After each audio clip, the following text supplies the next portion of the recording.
Funding for New Mexico in Focus provided by viewers like you.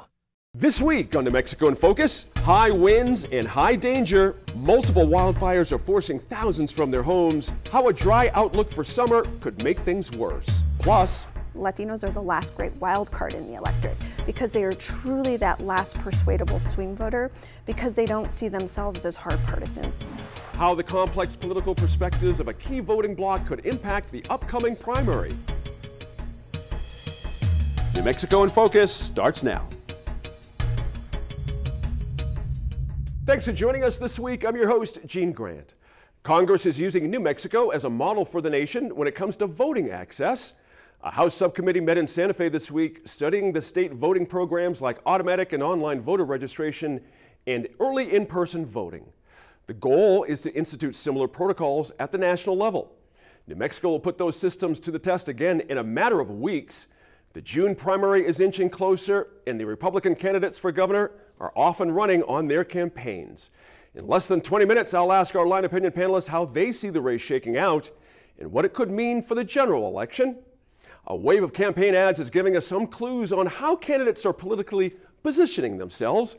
In the second half of the show, correspondent Russell Contreras sits down with an expert on Latinx voting trends to see how some of these tactics are being received. But first, the dangerous scenario playing out in several New Mexico communities right now. Wind-fueled wildfires burning out of control. These satellite images from the National Weather Service capture the scope of the McBride fire in Ruidoso. Hundreds of structures there have burned, thousands of people have been displaced, and tens of thousands of acres are charred. Outside of Las Vegas, these photos from the USDA Forest Service show the mountainside landscape burning in the Hermit's Peak fire. Those blazes, on top of the Big Hole fire and Nogales Canyon fire, are causing concern for what's predicted to be a dry season ahead. Let's get to the line. Hello and welcome to our line opinion panelists. This week we're joined by Tom Garrity of the Garrity Group Public Relations. Next we have Rebecca Latham. She's Chief Executive Director of Girl Scouts of New Mexico. And welcome back Attorney Laura Sanchez, one of our regulars as well. All right guys, the major story dominating New Mexico headlines isn't something we expected to be talking about in early to mid-April. Several wildfires are burning in our state right now, as you know, and with a continued drought in the long-term forecast, the situation is looking bleak. Now that said, crews are doing everything they can to control these fires, and we wish them well, but some of them actually started as prescribed burns. Those are meant to keep larger scale fires from happening in the first place. Now it seems like we won't have much of an opportunity to carry out that maintenance. Rebecca, how did we get to this point? Is it a prescribed burn problem solely, or is there something else going on here that has exploded all these fires across our state? Well, we know without a doubt that that issues with climate, a double La Nina year, I think we know that those things, it's beyond human control, that New Mexico is in such a bad drought state, but it is questionable. Then why haven't we learned from our mistakes in the past with regards to prescribed burns? The forest supervisor has apologized, has said that this was their mistake, but I don't know how much comfort that brings to those families who have lost livestock, who have been moved out. And so I think under the circumstances, I know that the best intentions are there. It just is, one less fire that had to have been started because we have the others that were not necessarily human caused. Good point there. Tom, I mean, a question's come up a bunch, and I'm sure there's an answer here I'm not aware of. Why don't we do these things in the winter when we don't have to risk the wind? Yeah, I don't know. I am not, I put out fires for a living, but not these kind of fires. Very tragic, obviously tragic situation throughout the state right now. The thing with backburns, and I've been, back in my news days, I actually, covered several different large scale forest fires and had a chance to learn a little bit about, the science of setting backburns or, to burn out that brush. And while it is a science, it's not an exact science. I think when we take a look at, Cerro Grande, the infamous fire that impacted Los Alamos, that was started as a backfire. That occurred in the May timeframe. And so, why in New Mexico, the April, March, April, May timeframe instead of, as you mentioned, the winter timeframe?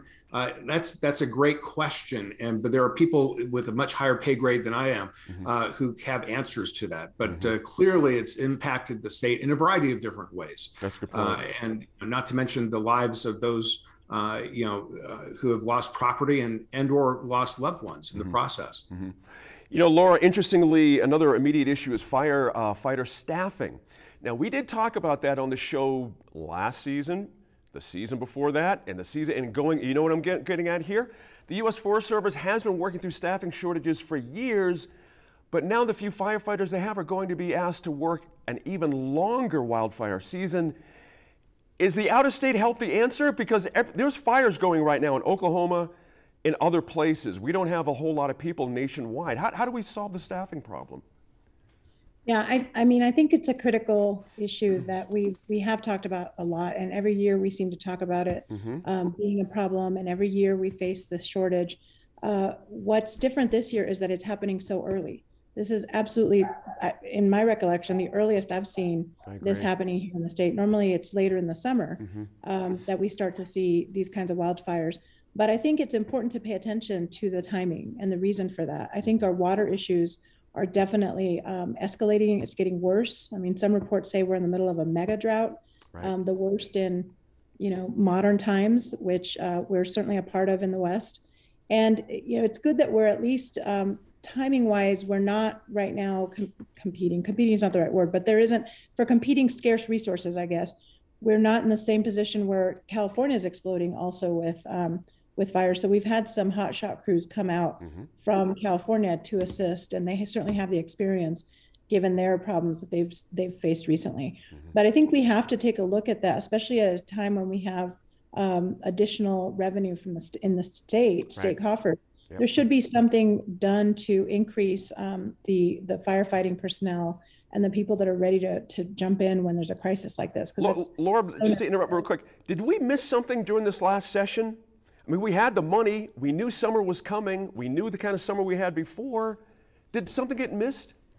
Well, I think a lot of people do feel like there was a missed opportunity, not just when it comes to additional funding for training firefighters and making sure we have enough people throughout the state, but also in terms of water management. There's some people who feel like we should have been putting a lot more money into infrastructure funding. We know that there's a infrastructure bill at the federal level that was passed in late November that has money for infrastructure that includes water infrastructure.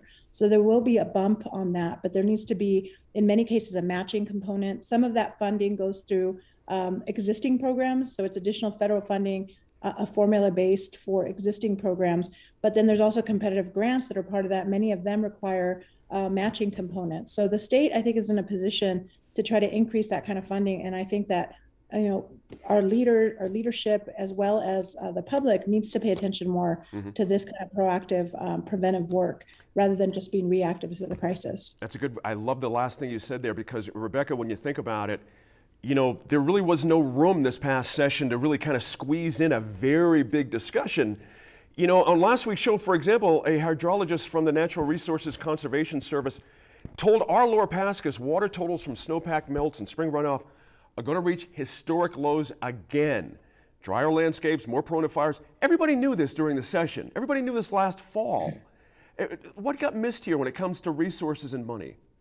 Well, I think they've planned some projects, some infrastructure projects that, the timing seems questionable, because they're doing work on they're renovating the El Dorado Dam, which is going to have some major consequences with regards to our water supply. I think it's really, it's unnerving for New Mexico to consistently be in a position of, well, we'll be okay if it rains, because that, again, we cannot control. At least we can't control now long-term climate. We may have a shot, but as far as what's going to happen this summer, we can't control that. So while, yes, there are big, major issues and questions and funding packages that need to be developed for New Mexico's water infrastructure, I think there are also some smaller things that they could have invested in during this last session. When we have this kind of, one shot, flush with cash. A lot of this money, should have been used for non-recurring expenses. So it's disappointing that some of the water infrastructure projects weren't addressed. Hey, Tom, great editorial in the Santa Fe New Mexican from Jonathan Hayes from Audubon Southwest. He contends the state legislature should have allocated more of its record-setting budget, as Rebecca just mentioned, to water infrastructure, arguing, quote, the fate of the next generation is directly tied to how the state adapts its water resources management today, end quote. Do you agree with that? Yeah, oh, absolutely. I thought the editorial or the letter to the editor was very well thought out. He also shared a lot of different types of research in that particular letter to the editor.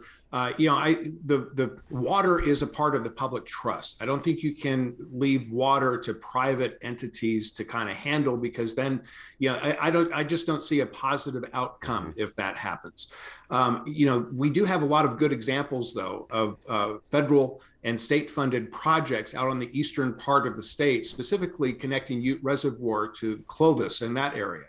That's a multi-billion-dollar project. And it's something that will actually provide needs in the short term and long term for the residents there, as they're kind of working through a lot of other different issues involving with the groundwater there now. But yeah, I think to support what Laura and Rebecca have said, I think that in different aspects the legislature missed an opportunity. And for that matter, I think the governor did as well, because the governor started off by really supporting water in the very early parts of her term. In fact, making it a priority in that first year, which is great. It really kind of set it as a top priority for her and her administration. Now it's up to the legislature, I think, to really kind of follow through and say, okay, great, let's make some of these things a reality. That's right. Just because it comes from the fourth floor doesn't mean it's a great idea, but it's an idea that needs to be vetted out. And that's where I think the legislature missed it for the last couple of sessions and not really seriously addressing the issue of water in New Mexico. Laura, real quick, just got a couple seconds here. I would think the governor and everybody else is covered, because Thornburg Foundation and Water Foundation did a poll. 75% of New Mexico voters want action to ensure future generations have adequate water supply. 75%. If that isn't political cover, I don't know what is. What more do these folks need to get going on this? Yeah, I mean, it's right up there with mom and apple pie, right? Right. Everybody's in favor of this. So 75% is astronomical. I think anybody would love those kinds of approval numbers. But you're right. They have plenty of cover to do this. I expect we're going to see a good amount of bills next session. We're facing a 60-day session. It's anything and everything will be on the agenda. And so I fully expect to see a lot of bills. But in the short term, we will, as a state, have to work together to figure out how to leverage some of that federal infrastructure funding for water projects, because there's a fair amount of that in the federal bill. That's a good point there. And the governor, of course, has announced state-run shelters for people in the areas affected, of course. And she's applied for emergency funding from the Fed. So we'll see how that works out. Difficult problem, seems to change and worsen each year. Thank you all for your thoughts on how we can better address it. We'll be back in less than 10 minutes with another discussion at the virtual roundtable as we look ahead to the primary election. We know that there's kind of a blend of outright disinformation about COVID and about the election and the election results and things related to misleading people about where to go vote and how to vote and things about the election. And then there's outright kind of propaganda that we call uncontested communication.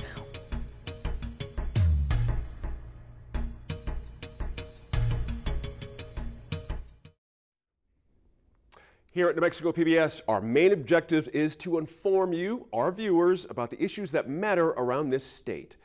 But we're also committed to passing important knowledge on to the next generation.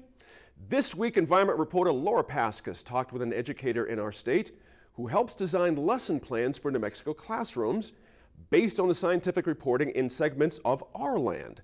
As Molly Parsons tells us, those resources are perfect for anyone who wants to learn more about New Mexico's rich environment. just so y'all know, at NMPBS, we've been turning our Land segments into educational lesson plans for middle school students. And Molly is the brains behind all of that. She's the one who turns our content into something that makes sense for teachers and students. We've got 2 lesson plans out there so far. Can you tell people what those are and how they might find them? Yeah, absolutely. So for those of you that are not familiar with it, there's an incredible resource online called PBS Learning Media. And this is a place where teachers can go and download lesson plans and student materials that then match up with videos that have been created by various PBS related organizations around the country. But this is a really special one that's really focused on New Mexico. So if you go to pbslearningmedia.org and then search for Our Land, you'll pull up a series of different lessons. The most recent one that we posted is 3 different lessons on the impact of wildfires on forests, which is, as we all know, a really relevant topic right now. I'm curious, there's all sorts of age ranges. Why did you decide to focus on middle school students for these lesson plans? Yeah, so it was something that after conversation with Laurel, who's also at New Mexico PBS, there's sometimes a lack of resources for middle school students. And so these are issues that are relevant, that students can see and touch and relate to. So it's really just a good fit for kids at that age. So I know as a kid and even now as a grown-up, I will do anything to get outside and away from my computer or my desk. But I'm curious, aside from like the getting outside aspects of environmental education, why do you think that environmental education is so important, especially maybe for this middle school age group, and really why it matters for New Mexico students? Yeah, so middle school kids tend to be really concerned about justice. They care a lot about what's fair and unfair.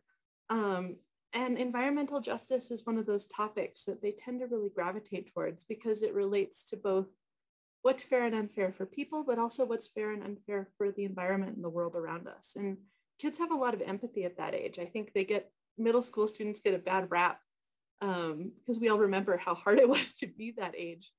But they're an incredible group of young people in New Mexico that really do care about the world around us, that want to learn about it, that want to engage with it. And one of the really cool things about New Mexico is we have such a wide variety of different biotic communities, different ecologies, different geological settings that we can explore and see almost everywhere in the state. I mean, you look around, you can see mountains around you, you can see dry areas. So it's an amazing place for kids to get to explore. So you've been an environmental educator for a long time, and I'm curious for, maybe there's parents or teachers out there who say climate change is too scary, forest fires, these are topics that are too big and too scary. What would you say to those parents or educators?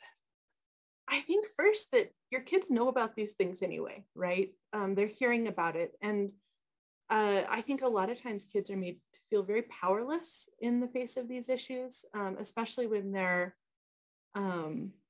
just being told about it on the news. They hear some story in passing and, it's the end of the world. And I think by actually learning about it, learning the causes, learning the effects, and then learning what students can actually do to make changes in their own lives, to think about the future, to think about adaptations and mitigations, we're empowering them. So, like most scary topics, you can't just hide it from kids. They're gonna learn about it one way or another. And by creating opportunities to have them engage with real facts, with the things that are happening around us in our environment, I think it's an opportunity. We're just weeks away from the upcoming primary election. The big race is the Republican nomination for governor. Jay Block, Rebecca Dow, Mark Ronchetti, Greg Zanetti, and Ethel Mayharg are positioning themselves for the vote in June. Let's bring in our line opinion panelists to discuss how things are shaping up. We'll get to the public forum last week in Albuquerque in just a few minutes, but let's start with new fundraising totals. Former weatherman Mark Ronchetti has a wide lead over his Republican opponents, raising more than $2 million in the most recent reporting period. He has more than $1.5 million left to spend. That's the big deal there. Let me start with Laura, our Politico on the panel today. How much of an advantage is that over other GOP contenders? We'll get to the names in a second, but that's a big old gap to have on hand. Sure, and I think that, all other things sort of, set aside, the money race is a huge issue. It does two things. It signals that you have the ability to raise money. So you've somehow been able to persuade a base of support to invest in you. So I think that sends a signal, not just to voters, but more so to potential other donors as well and supporters. And so you have a ripple effect, both in state, locally, but also nationally. And so it sort of has a domino effect when you raise that much money. The other issue, though, as well, is it gives you the reality is it gives you a bigger, war chest to be able to use for ads. So I expect to see a lot more ads in the coming weeks. We already have seen at least, I think there's maybe 1 or 2 out there for Ronchetti, but we're gonna expect to see a lot more of those ads. So we see the traditional introductory one where he talks about himself, his agenda, and then we'll see somewhere there's other people sort of, endorsing him or, speaking for him and talking about him being the greatest thing since sliced bread, that kind of an ad. And then we're probably going to see some negative ads. There's going to have to be a way to differentiate himself and attack some of his opponents. So far, they've taken aim at, the current incumbent Governor Michelle Lujan Grisham. And also, of course, they're doing what they can to get onto the national border problems kind of thread. But there's still going to have to be a way to distinguish. So I'm going to expect to see some negative ads as well. Tom, when you think about it, Laura just mentioned candidates are also making a push on advertising and a wave of new ads that are recently coming out. One particularly polarizing shows State Representative Rebecca Dow at the southern border talking about building Mr. Trump's wall. She's clearly trying to pull in voters from the far right, but it doesn't sort of match with her historical ideology. I think we can all see what the move is here, but I'm curious your opinion, whether its chances for success are viable. Well, short answer is yes, it is viable. A little bit more in depth on that. With the financial gap of Rebecca Dow, raising $750,000 to Ronchetti's $2.1 million, one of the very quickest ways to close that gap is with an endorsement from the Trump organization, if not the Donald himself. That will be a benefit to her or to anyone who gets that particular endorsement to get to the primary, but it will be the death nail in the general election. And so it's really kind of one of those catch-22s, because I think the successful Republican candidate, whether it is Mr. Zanetti, Mr. Block, or Mr. Ronchetti or Ms. Dow, they're really going to need to show that they can bring the base without going too far to the right. And so they have to really maintain that middle ground, and a Trump endorsement is not going to do that. Rebecca, last point on money here. I don't want to lose this out. Our sitting governor has $3.8 million on hand right now. But as a reminder, she spent $9.5 million in that 2018 victory.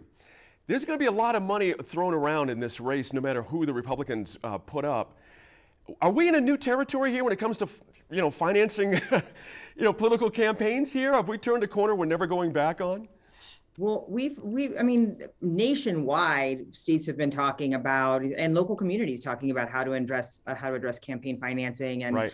I really am grateful for the process that requires candidates disclose where their donations are coming from, because I think that speaks volumes. It also is just a disgusting display of how much money is fueling political elections. And then it makes you question, why are these people in it? Is it really for the right reasons, or is it all connected to money? it's going to be big. I mean, you see even from on the national spectrum, you see the attention being given to the southern part of New Mexico in that House race. There's going to be a lot of money in that race too, trying to unseat Representative Harrell. So yes, I think we've turned a corner. I do think I think it does speak volumes that Ron Keddy has outraised the other contenders in the Republican Party. He's clearly not he's not the favorite for the party, but maybe that's what the party needs. Interesting point there. Tom, back to that forum last week, I mentioned the setup in front of 275 voters in Albuquerque. Each candidate shared their platforms, and perhaps the most specific was Ethel Mayharg. She's the former mayor of Cuba. She's running on an anti-abortion agenda, and abortion is also a key issue, of course, for the race for Republican Yvette Harrell's newly drawn 2nd Congressional District, just mentioned. Does this issue favor either party here in New Mexico? Abortion can sometimes be a big one, depending. Yeah, it is definitely viewed as amongst Republican circles as something that is will bring people together around a particular candidate. Reproductive choice is as far as reproductive health rather is something that will motivate the bases on both sides. Right. The question is when you get down to the abortion rights issue, it's really more of an issue in this particular political environment of the judiciary and the selection of the coveted Supreme Court nominees. I know that plays more into the role of Yvette Harrell and the 2nd Congressional District, but really that's for a candidate who wants to use that as a platform, abortion, and to be successful in the general election. I think that a good way to wedge that or to move it over is to focus on the judiciary aspect, because it is something that will motivate a base, but it's something that will be a wedge issue in the general election. Good point there too. During the forum, by the way, Laura, all the Republican candidates said they supported photo ID requirements for voting, and that was while Congress was in New Mexico to study the unique access our electoral system provides and getting lauded for it up and down. Do New Mexicans want more requirements at the polls, or are we settled with this idea of voter ID and all that? Because we've been going through that for a long time here.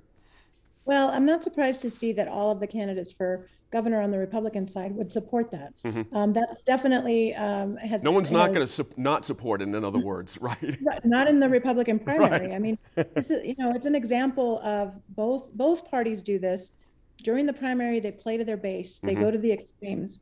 And then during the general, they have to run back to the middle to try to get, independents and crossover votes in order to win.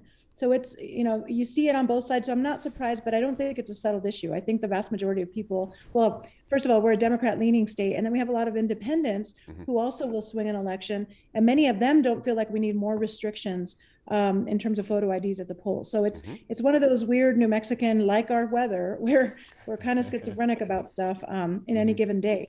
So I think that's a big issue. But I will say, what's interesting to me now with the new congressional lines, we always call it the Southern District, right, and the Northern District. I'm on the west side of Albuquerque, and I'm now part of that congressional district too. So there's a fair amount of Albuquerque precincts that are now part of that district. So whether it's, what kind of effect that will have, I'm not sure, but I think we're going to end up seeing a different kind of turnout for that district. By design, probably, in the general at least.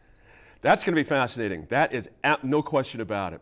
Hey, Tom, a couple more hits I want to get on. The GOP is certainly the party to watch this primary. There's so much action, but signs of potential rift between Democrats in Santa Fe. We've heard reports of bitterness lingering over the governor's veto of that $50 million supplemental budget bill. Now there's a new lawsuit from State Senator Jacob Candelaria against Senate Pro Tem Mimi Stewart, alleging retaliation over a workplace discrimination investigation. Where does this leave Democrats in November or even before? Well, it makes for a lot of interesting conversation. Yes. I will say that. How it impacts the races, it doesn't impact. I think it's just more of as serious as the allegations are and the issues are. I would say that it's really more of just, hey, did you hear about this? Did you hear about that? I think what will be interesting as far as one of the races to watch will be the Attorney General race. I believe, with with Brian Colon, and then also with the Albuquerque. Torres, yeah. Yes. So that, I think, will be one of the key Democrat races that I'm going to be watching, just because that's where you'll kind of see a modern day clash of the Titans. That will be a fun race. But I don't think any of the other issues that are surfacing right now will actually impact that unless either one of them are somehow involved with it, which I haven't heard. Good points there. Rebecca, any bounds for Democrats? I mean, you know, are we over that baby budget, $50 million kerfuffle? Are we past all that at this point? I don't think they're past it. Yeah. I think they brought it up in the special too. And I think we do see more evidence of dissension among the ranks, you know, that there is no real, like, we're all on the same page singing from the same sheet of music. You know, you've got your more progressive Democrats and then your more traditional Democrats. We've seen how they started to divide a few years ago in order to tackle some legislative races and get out some of the long-seated Republicans with more progressive members of the Democratic Party. So maybe a beast has been created, and they might just need to stay divided in order to see how this shakes out. Laura, do you got 20 seconds on where Democrats are? I'd be perfectly willing to give you a shot here if you got anything you want to. Yeah, that's a loaded question, isn't it? I don't have a crystal ball. Stay away from that AG's race. Yeah, well, don't get me started on the AG's race. Okay, but that aside, I do, you know, it's unfortunate because I'm a big fan of the Senate. Yep. I mean, I sort of have a place in my heart for the Senate over the House. I think it's the upper house of any governing body. It's there's much more decorum. And I feel like there is much less in this group of folks. There's so much mudslinging among senators. Yep. I really miss kind of what, you know, the level of respect that they used to have. I just feel like there's been so much turmoil recently, and it makes me very sad. And I think a lot of people look at that, and, you know, unfortunately, I look at that, and now I'm thinking, you know, the House seems to have it a lot better in some ways, have their stuff together a little bit more, and that just makes me very sad. So I don't know what's going to happen, but I think we're going to continue to see this riff until people start to get unseated, whether it's one side, you know, the progressives, or versus the other more moderate Democrats, either side. Until we get more people in those ranks, we're going to continue to see this. Someone has to win something, as they say in politics, in order for that change to happen. Thank you all. We'll be watching the political landscape closely in the coming weeks. One of the key voting blocks in June and November will be the Latino electorate. Earlier this week, correspondent Russell Contreras spoke with an expert on voting trends to find out how the political strategies we're seeing could play out in those communities. Stephanie Valencia, thank you for joining us today. Thank you so much for having me. Before we get into the 2022 midterms, let's talk about the 2020 election. We knew that more Latinos voted for Trump than expected, despite his history of making racist statements and anti-Latino remarks. What happened? So there are quite a few number of things that we believe happened. The first is Latinos are the fastest growing part of the population and the electorate. Yet 50% of Latinos stayed on the sidelines in 2020 despite record turnout across the country. And we saw the largest swing of any other group toward Trump among Latinos. So the question is why? There are a number of different reasons we believe. One of the primary reasons really comes down to how Latinos were experiencing COVID and the economic shutdown. We know that Latinos are very much overpopulated in the emergency services and essential workforce.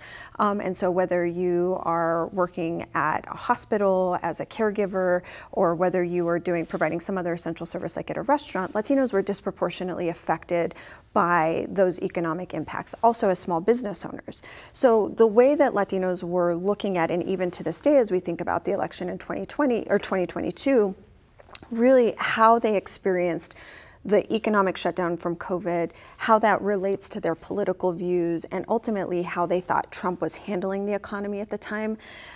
If you also think about it, in 2016 and in 2018, we were largely talking about immigration. Immigration was a central character in the 2016 and 2018 elections. In 2016, Trump started his campaign by talking and targeting Latinos and Mexicans as rapists and murderers, and a lot of his campaign rhetoric revolved around othering and targeting Latinos as rapists and murderers. Then you go to 2018, in the 2018 midterms, that was the height of the family separation crisis.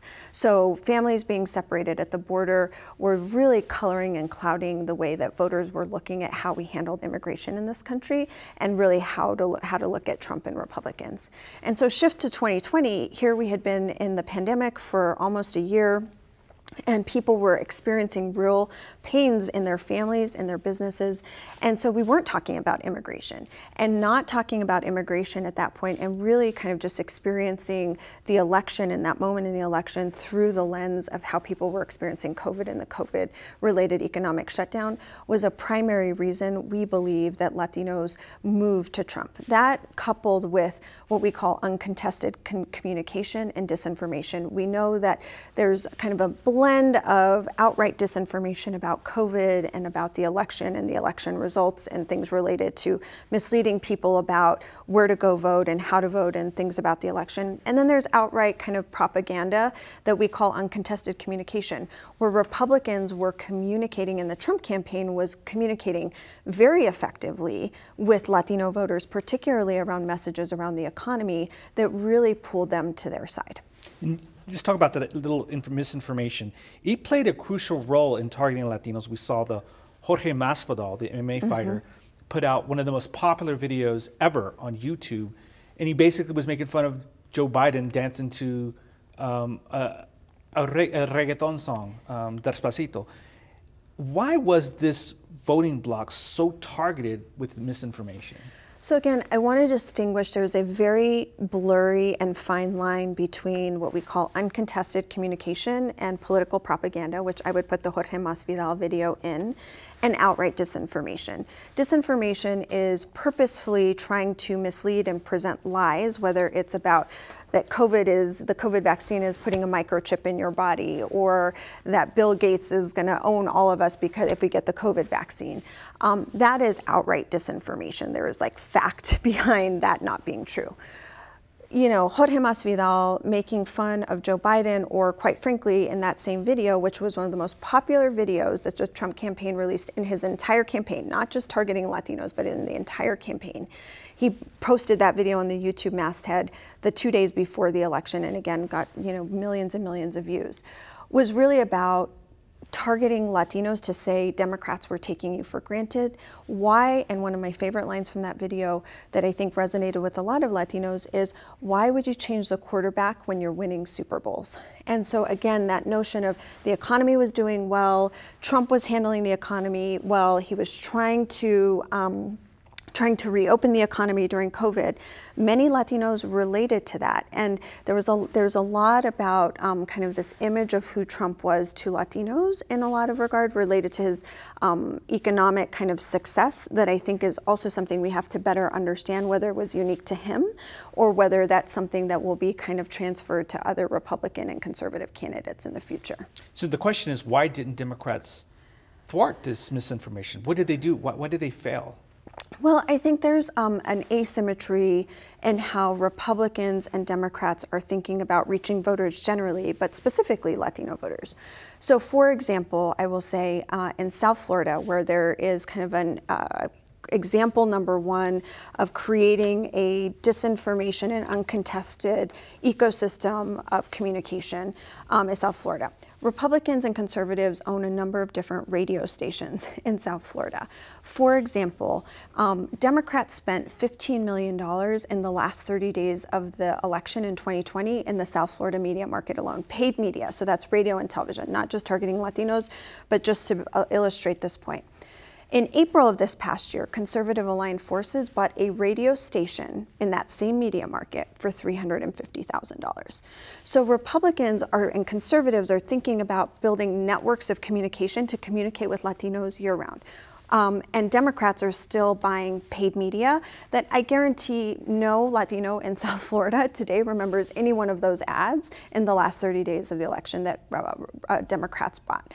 Then there's also things like the Libre Initiative that are, here in New Mexico, very very in communities across the state that are in communities year-round, communicating a message around economic prosperity, around small business, around a number of other issues related to conservative values. So there, and then the last thing I would just say, you know, the Trump campaign, despite his kind of terrible messaging targeting Latinos in 2016 and 2018, really probably invested the most amount of money and resources to reach, communicate, and persuade Latinos than any other presidential candidate in history. When you think about how they were reaching Latinos through YouTube, like the Jorge Masvidal video, to any number of other strategies they were using, they made a real effort, and we saw that effort pay off for them.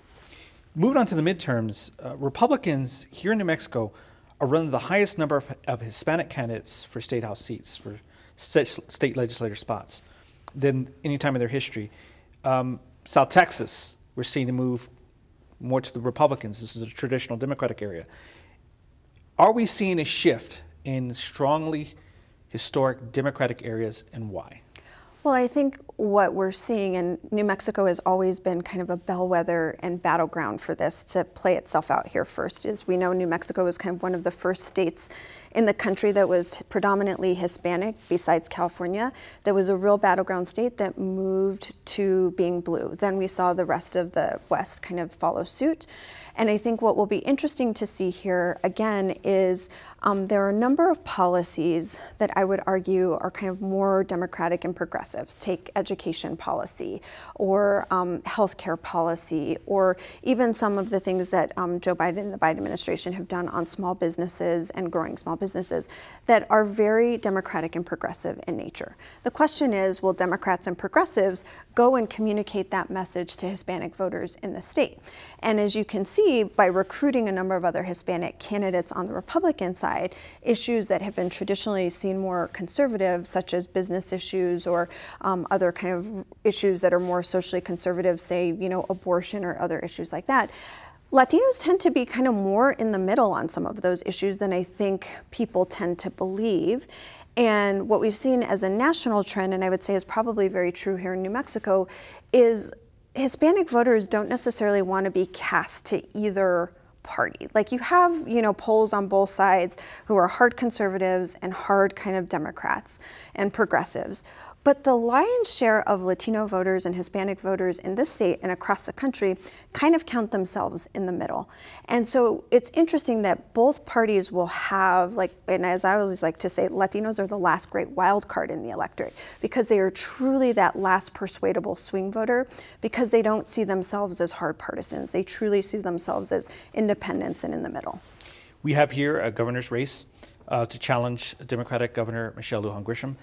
There's a number of Republican candidates. One particular candidate, GOP candidate, Rebecca Dow, known as a moderate in the State House, but she just released a video where some critics are calling racist. She's on the border. She's talking about radical socialists crossing over, I don't know, in Sunland Park or somewhere, and she vows to build a wall. Now, this tactic has not worked in places like New Mexico and Nevada in the past, because these are large. New Mexico is the most state with the most Hispanic residents. Will this work this time in this climate? This anti-immigrant, I am here for strong border security tactic, would that work in the state this time? It's really interesting, both, again, nationally and specifically to New Mexico. What you see among Hispanic voters is a desire for a very balanced approach to handling the border and handling realistic immigration reform policy. You know, the two or three things that we have seen poll very poorly among Hispanic voters writ large are the wall and separating families. So those two Trump era policies, especially the wall, people see as just like a massively terrible use of resources. And so again, I would put Hispanic voters in a very practical framework on the issue of immigration, which means they want to see that the border is managed well and is secure. And we have to acknowledge that, you know, obviously given the role that New Mexico plays in the border communities, there is important economic work that needs to happen, you know, in having goods and people move back and forth across the border. But there needs to be a measure of what security is for the border. That being said, Hispanic voters also want to see fair treatment of the 10 to 12 million people who are already in this country without documentation, and see that they are treated fairly and there is a process for them, and that there is a process for moving forward in how people who are coming across the border in the future or desiring to come to this country, that there is a fair way to treat them and give them an opportunity to come here. So what I would say is, in that case, it will be interesting to see how that plays out. Obviously, that may help her turn out her hardcore Republican and conservative base to get through the primary. But the question will be, when she gets to the general, the broader electorate is probably not really aligned in that regard. Last 20 seconds. What do you want to see in this primary? What are you looking for? Well, what I'm really looking for is to see, one, how Hispanic voters, what their top issues are in this election. I think the economy, inflation, price control, people getting back to work, people being able to hire workers, those are all really important lenses to see how Hispanic voters are going to be treating and who they feel like can better handle the economy and can better handle kind of the economic reopening kind of moving forward. The other piece is where we see Hispanic men. In a lot of our polling in 2020, we did see a lot of shifts among Hispanic men overall. I am eager to see where those numbers are shifting in New Mexico. As I said in the beginning, I'll end with this, is that New Mexico has always been a bellwether. So goes New Mexico, so goes the rest of the West many years later. And so what is happening in New Mexico could be very much a predictor for what may happen in the rest of the Southwest in the future. Stephanie Valencia, co-founder of Equis, thank you for joining us. Thank you so much. Welcome back once more to our Line Opinion panelists. Our final topic this week is a proposal included in Albuquerque Mayor Tim Keller's budget plan. It calls for designated homeless encampments in the city, essentially consolidating the smaller gathering spots that are spread across. Right now, you see them all right off the highway. The mayor's office hopes it will make the city safer, make it easier to get resources to the homeless community. And Tom, let me start with this. Is this a feasible solution to the homeless issue in the city? It's not a new idea. But again, in Albuquerque, sometimes outside ideas don't work so well. What do you think about this one? Well, you know, this is the one issue that will continue to define Albuquerque, because it is the first thing that a lot of folks see on their way to work. It's the first thing tourists see. Yep. It's what will keep businesses from relocating to the Albuquerque area. So, you know, I think, you know, let's give it a shot. I kind of like the idea of it. And I like also, and I know it's on the list of things we might potentially talk about, how this Hope Village is, you know, because I think you need to have a public and a private solution. Go ahead and speak to that if you'd like to. What's that? Go ahead and speak to Hope Village if you'd like to, if you want to bring that in. Yeah, so, you know, one of the items that was sent over late in the day was on Hope Village, which is actually a nonprofit that brings in services. It's funded by a variety of different, you know, the Mortgage Finance Authority. You also have a lot of different nonprofit organizations that are creating services. It's infrastructure, brick and mortar, and it serves, you know, homeless populations. And, you know, it's really, in a way, I think the mini version of what the Gateway Center is hoped to be someday. It just, because it was motivated by what I would consider to be private sector interests, it got done a lot quicker than what we have seen happen or not happen out at Gateway Center. So overall, you know, what the mayor proposed in his approach of, you know, of funding all of this, I really like it, you know, and, you know, there's so much about this that a lot of us just don't know all the behind the scenes stuff that's taking place. And it's not a perfect system. And I'm not being an apologist for the effort so far, because I think that there's a lot of shortcomings, but I also know that there's a lot of stuff that I don't know about that's happening behind the scenes to address and to fix this issue. It's government, so it's not going to be perfect. It's, you know, so, but overall, to answer your question, Gene, my apologies for going off on a rant there. I do like it. I think that the mayor's proposal is worth considering and, you know, worth a shot, in addition to a lot of other items from the private sector. Gotcha. Hey, Laura, these empty lots, these dirt lots will accommodate about 40 people, also porta potties, all kinds of other services. You know, the city of Santa Fe is considering a similar plan, and we just talked on this show 2 or 3 years ago that Las Cruces has already done it. The executive director of La Mesilla Community of Hope says it's been largely successful down there so far, with fewer complaints from businesses about loiterers. That's a big deal here in Albuquerque. Is this a problem the same in each of these cities? Can we make this work in Albuquerque?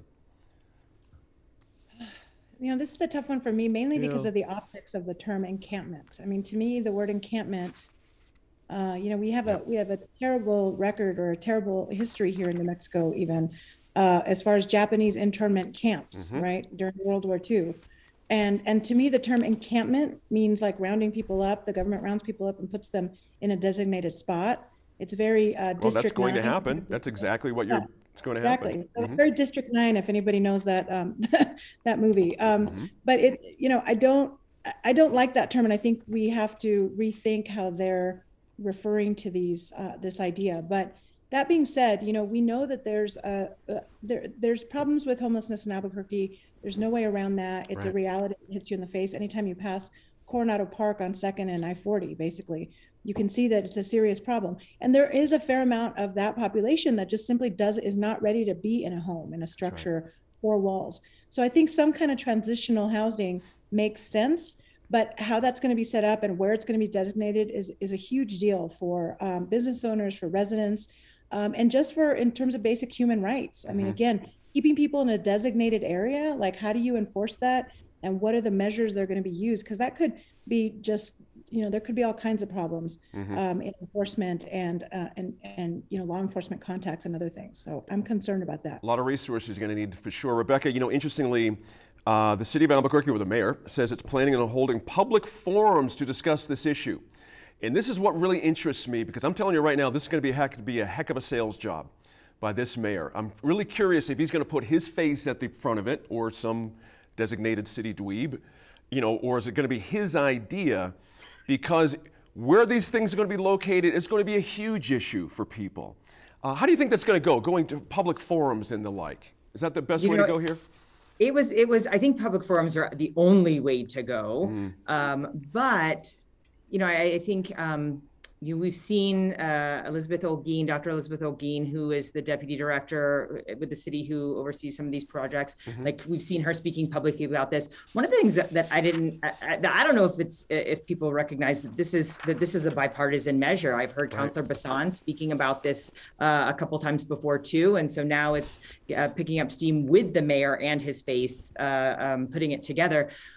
I think there's kind of one thing that we're all going to have to realize is that there's kind of this hierarchy of solutions, right? There's the Gateway Center, which is utopia, which, is going to be like, that's where we all want to be. There's tiny houses, which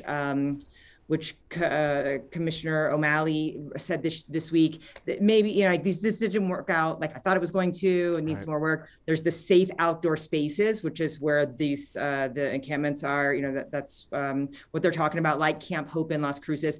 And then there's also something that the Land Use Planning Committee actually discussed and approved, and will take to council, the idea of converting old motels into some rapid rehousing or rapid temporary housing solutions. What the public wants and what they expect after voting years ago to fund the Gateway Center is that they expect the Gateway Center, like right now. Like, that's what we want right now. The public expects that tomorrow there will be no more homeless problem in Albuquerque, and it's not realistic. So I think it's really going to be important for the mayor to stress that this is not the final fix. This is step one. We can't go from 0 to Gateway Center. We have to go from 0 to something so that we can identify the subgroup of that population who is experiencing homelessness, the ones who want to get help. Like Laura mentioned, not every single person is ready to accept assistance. So it's this is going to have to be a multi-pronged thing. But there are people who do need help and cannot get to help because it's a dangerous environment that they're living in. So having some more options for them. Step one, just identify that group, get them services, get them help, and then we can move on to step 2. Good points there. Laura, interesting headline in the Journal in early March. Quote, liberal U.S. cities change course, now clearing homeless camps, end quote. And I'll remind you, the mayor of Portland ran on the issue of encampments. The mayor of San Francisco is laying out all kinds of tough language about homeless there too. What is going on here? There's been some flip about how we sort of view the homeless, and we're sort of past the sweeping encampments out and taking all their stuff and all their shopping carts and throw it away. But we've entered some kind of new territory here where politicians are bending to the will of the public. Am I right on this? about clearing homeless folks out of high-profile areas? Well, this is not a new approach. I mean, I think LA did this when they established Skid Row, however long ago, by moving people into a specific area, kind of outside the view of folks in, the 310 area code, the west side of LA. So this happens in every city. But I think what we're seeing that's new here is exactly what you read in the headline, which is that perceived, liberal communities are now seeing that this is not okay, because it's affecting their ability to attract tourists, to increase revenue for their local businesses. There's a nexus with mental health there as well as crime. And so I think we're seeing people kind of not take the traditional approach of, I don't know what the approach has been, but it obviously has been just leave the encampments or the camps that get set up by the homeless, leave them be. And I just don't think that's realistic anymore. Voters are not okay with that. But back to your kind of comment earlier about Albuquerque and the mayor's office and the DCD, the designated city dweeb.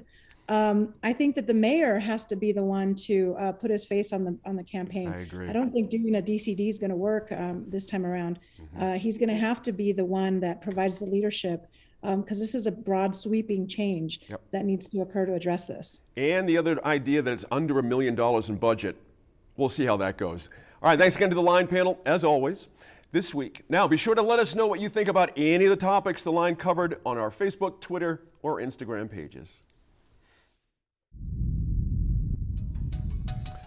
I've never experienced a wildfire, never lost a home or a barn or a shop, but a large number of us have, notably over the last week. The worry, of course, is the prospect of even more loss this summer. Now, while we don't know what's ahead for the summer, particularly monsoon season, this we do know. We need to be prepared. And I'm talking well beyond individual property owners doing what they need to do, important as that is. And now that I mention it, if this is your first summer as a homeowner in the tree line here, please do take the time to learn how to fireproof your property. Now, as you heard during the virtual panel discussion, we need resources and we need them now. How we stitch this all together, including any and all available federal resources, that's going to be a trick. For some of us, the loss of a home from fire will be a horrible reality. So the best we can do is strive to keep the loss as minimal as possible statewide. Thanks again for joining us and for staying informed and engaged. We'll see you again next week in Focus.